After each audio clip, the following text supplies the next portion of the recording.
د نکاح لوازمات څه دي، د دې لپاره ضروري ډاکومنټس څه دي، د نکاح خان دپاره په پاکستان کې کم از کم قانون کتل پکار دي او نورې د نکاح متعلق انتهایی اهمې خبرې دا به موږ نن زده کوو. نکاح په پاکستان کې په اصل کې د مسلم فیملی لا آرډیننس 1961 د قانون د لاندې کیږي او د دې سیکشن 5 او 6 دا کم از کم هر نکاح خان له کتل پکار دي. نکاح رجسټر کول دا انتهایی اهم دي او ضروری دي. د نکاح په وخت باندې د دلها او د دلهن تصدیق، د هغې شناختی کارت او د هغې د شناختی کارت نمبر دا په نکاح خان له په خپل رجسټر کې رجسټر کول پکار دي. نکاح د دوو ګواهانو، عاقلانو، بالغانو، مسلمانانو په مخ کې کول پکار دي. اگر چې دا په جمع غفیر کې نو ډیره خبري خو کم از کم دا دوه ګواهان پکار دي.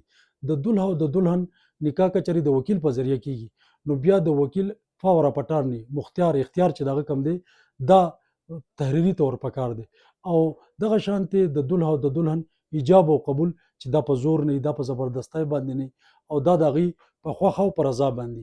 د نکاح په وخت باندې مهر مقررول او مهر معجل او مؤجل دا په اصلي کې جدا کول او د دې خیال پکې ساتل. د نکاح نامې کالم نمبر 18 طلاق تفویض چې څه ته وایي دا په اصلي کې ډکول او دغه شانتي د دلها زواجي حیثیت دا لیکل دا انتهایی اهمې خبرې دا کول پکار دي. او په دې کې ځینې قوانین داسې دي که د دې چېرې ته خیال ونه ساتې نو په پاکستان د قوانینو مطابق د دې مسلم فیملی لا آرډیننس 1961 سب سیکشن 2A خاص کر په دې کې بیا قانوني کاروایی هم کېدی شي.